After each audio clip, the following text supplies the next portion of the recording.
Want to become smarter, happier, and more attractive? Well, I can't help you there, but I can offer you some gamer subs. Get yourself a gnarly discount on some subs or anime swag by clicking the link in my description or using code DRAKE at checkout.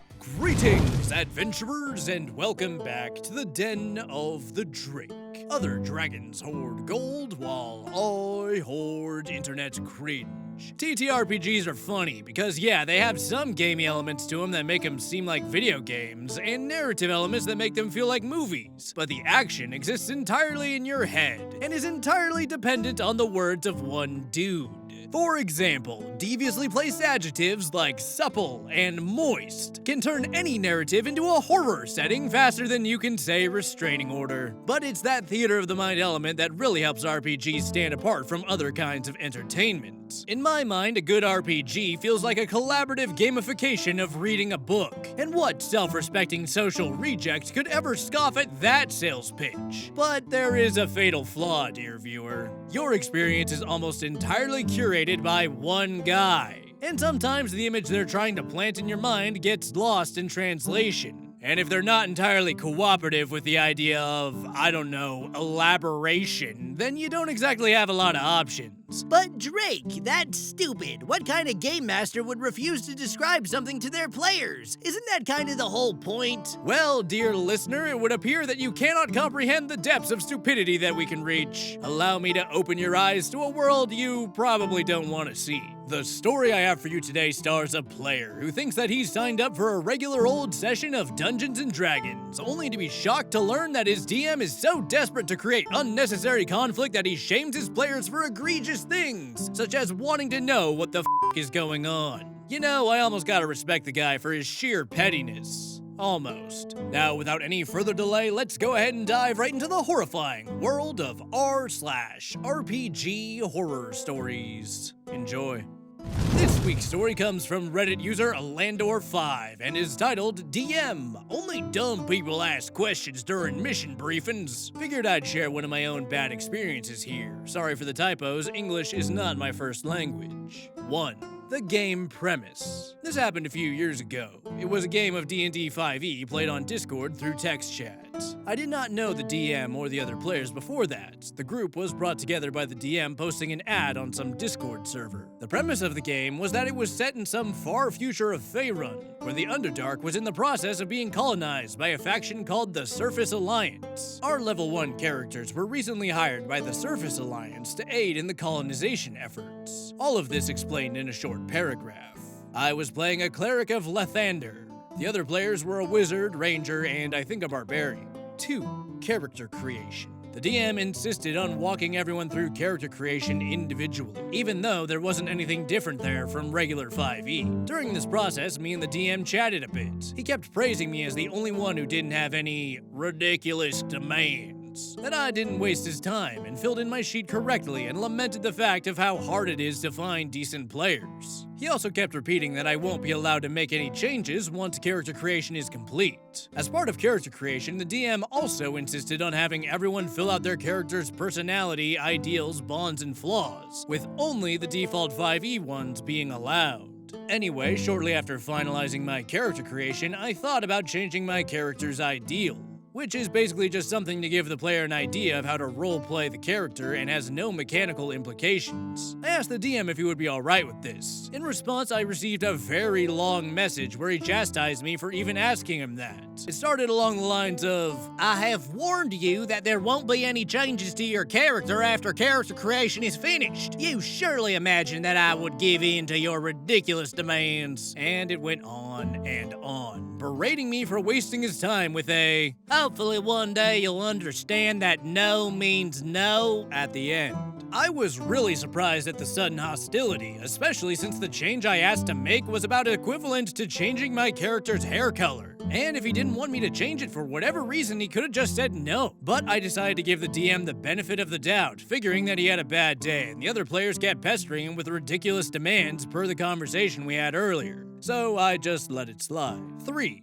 The game itself. So the game starts and we get a very brief introduction. Apparently, there are now many colonies in the Underdark, and the way to travel between them is by magic train. We are on one such train, traveling to one such underground town built by the surface colonists. That's the extent of the information we were given. Immediately after getting off the train, our characters met up at the local town hall with some drow general, a high-ranking member of the Surface Alliance. We were told that we know very well who this guy is, without much detail as to what we know of him. Basically just a few sentences along the lines of, "This guy's a big deal, he's a hero, your characters heard of him and are impressed by his exploits. This is the first time you are meeting him in person." Drow General then starts a mission briefing that approximately went like this. General: "There's a sprawling network of giant caves nearby that seemingly stretch for miles. We need you to act as scouts, explore that cave system and see what's in there. Any questions?" Wizard: "So, any idea what we might expect in there?" General: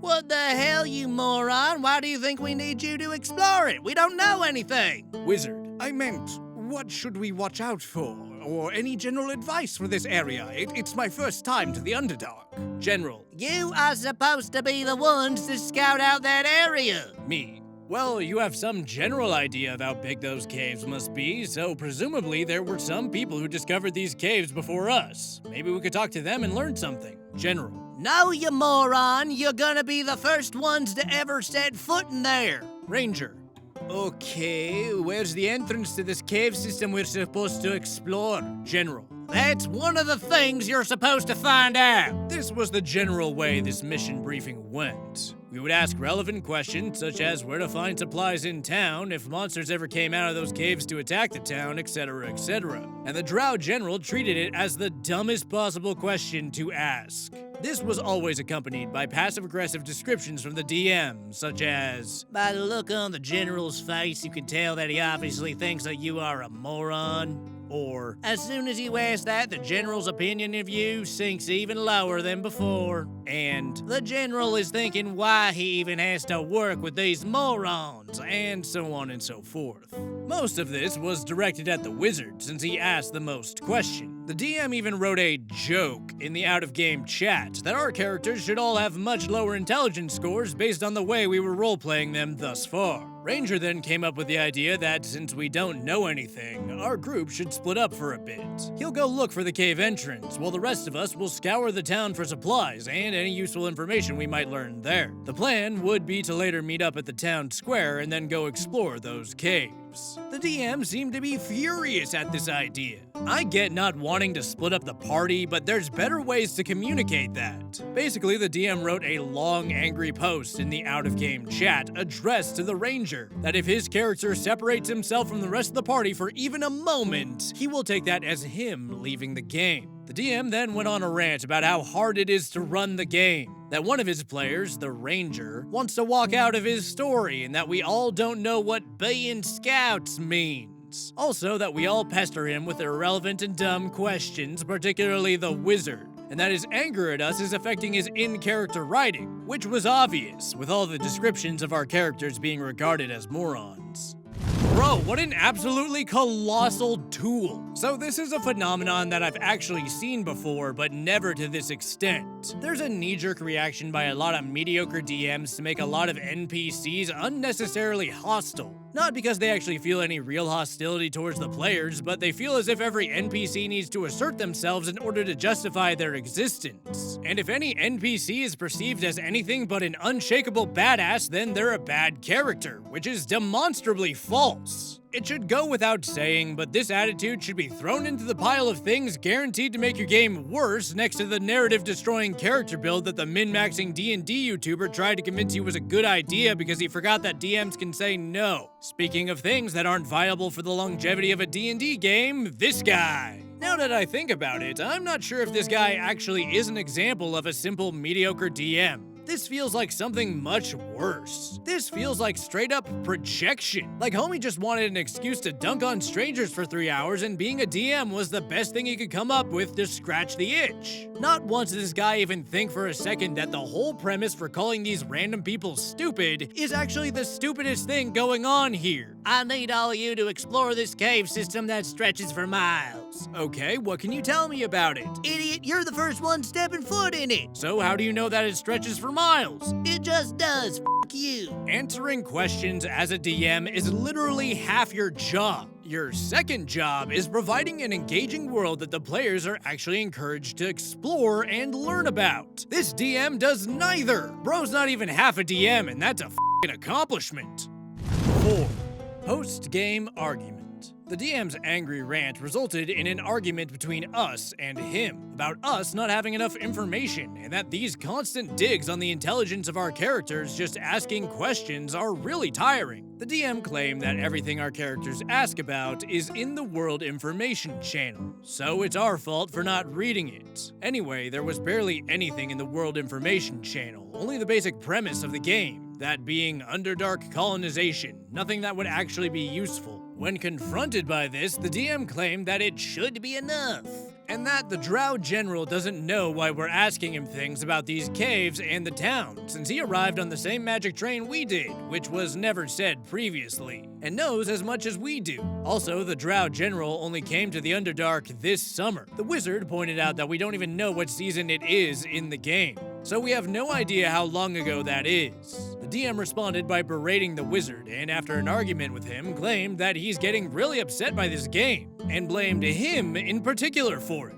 Wizard apologized, and the DM decided to call for a short break and said that we'll discuss things afterwards once everyone's calmed down. About 20 minutes later, the wizard is no longer on the server. The DM announced to us that he just decided to kick Wizard and that we're gonna have to look for a replacement player. He also told us that he expanded the World Information Channel to stop the constant dumb questions. The only thing he added there was a short paragraph titled Seasons in the Underdark. That was basically this: the Underdark is underground, there are no seasons, and it's impossible to tell what season is on the surface while one is underground. This was obviously a dig at the wizard, except that when he mentioned that we don't even know what the current season is in the game, it was in response to the DM claiming that the Drow General was only in the Underdark since this summer, and us not knowing how long ago that's supposed to be, so way to miss the point. Anyway, this was enough for me. I just wrote in the out-of-game chat that I won't be playing in this game any longer and left the server. I don't know if Ranger and Barbarian left as well, but I'd be surprised if they stayed. Edit. Regarding this, I think it might be better to give more detail as to why I stayed past character creation. I thought about leaving right then and there, but the conversation that we had before that was pleasant, and he seemed really excited to get to run this game, and also seemingly hinted that the last few months before the game were particularly rough for him, due to some real-life troubles that were affecting his mental health. I just kind of felt sorry for him, and that's why I was willing to dismiss it as him just having another bad day. I also didn't want to make it seem like I left just because I wasn't allowed to change one small thing that I didn't really care about that much. Yeah, not rational. And I also didn't want to bail on the other players after we already tied our backstories together, which was mostly ignored by the DM in what little there was of the actual game. The other players were great fun, and the DM just made one offhand comment about some of the other players bothering him with ridiculous demands, and I didn't pay much attention to it. I thought it was just him grumbling in general, and it wasn't anything serious. I know it was a mistake. I attended the first session with the expectation that I would be leaving at the end of it, if it wasn't a one-time thing already. And even then I mostly checked out halfway through that mission briefing and only occasionally posted to support Wizard and Ranger's arguments. Barbarian didn't write much and seemingly checked out of the game even sooner than I did, and I don't blame him for that one bit. Edit 2. Also, we did ask him how they even found out about the cave system. We were just told that it doesn't matter. End of story. Well, OP, you certainly lasted longer than I would've. Look, I totally get sympathizing with a person who's having a rough time in their personal lives, but at no point is it okay to push your own misery onto other people who are guilty of no crimes other than just existing in the same space as you. Fun fact, the smartest people ask the most questions. That's just a fact of life, because the only way that you're gonna learn about anything is to ask. In contrast, the stupidest people on the planet are the ones who have already convinced themselves that they already know everything. These creatures can be found DMing for our OP and prowling the comment sections of YouTube and Reddit, because unfortunately they have not implemented an IQ test requirement to have an internet connection. A man can dream. Oh no, I'm not dreaming that I'm gonna be free of morons. I'm dreaming that I'm gonna get kicked off the internet and be able to go touch some grass, because I know damn well I'm not passing any test that involves your IQ being higher than room temperature. Look, man, I got dinosaur facts and 5e rules, and maybe I can spell my own name if you catch me on a good day, but I digress. The relative anonymity and perceived safety of the internet has encouraged a lot of people to behave in ways they would never behave in person, regardless of whether their shitty behavior is even rational to begin with. You have a group of players all excited and eager to learn about the world and setting you've, allegedly, put time and effort into creating, and somehow you've twisted that into something worthy of ruining your day? What a sad and miserable existence this guy must lead. Bro would be gifted a puppy and somehow twist the gesture into being an attack on the cats of the world. You know, maybe there is some wisdom there. I think I'll take this energy into my next job interview. Well, your resume looks great, but what is this 4-year span where you, quote, pretended to be a dragon that hoards cringe on the internet? Oh, what is with all these stupid questions? Just pay me! And on that note, I think that's a good place to wrap up. If you enjoyed the video, be sure to like, comment, and subscribe, and submit your fan art to be showcased in our Gallery of the Drink. Fan art submissions can be sent to the email in my About section or uploaded to the official Den of the Drake subreddit linked in the description. And if you feel like supporting the channel further, my Patreon merchandise and Gamer Subs affiliate links are in the description. I would like to thank you all for listening, and I hope to see you next time in the Den of the Drake. Oh, if I ain't mistaken, I believe there are some $15 patrons that deserve a shout-out. Maverick Silverthorn, Karam Archibald, Cam the Badger, Bro Tater Talk, Canine T, Soul Taker f***ing Discord, Soul Taker 666212, Gobshite, Neri Del Bell, Miramoto, Matthew McQueenie, Dracor, and Mr. Sage. I'm a mosey into the general chat because apparently someone on Discord wants my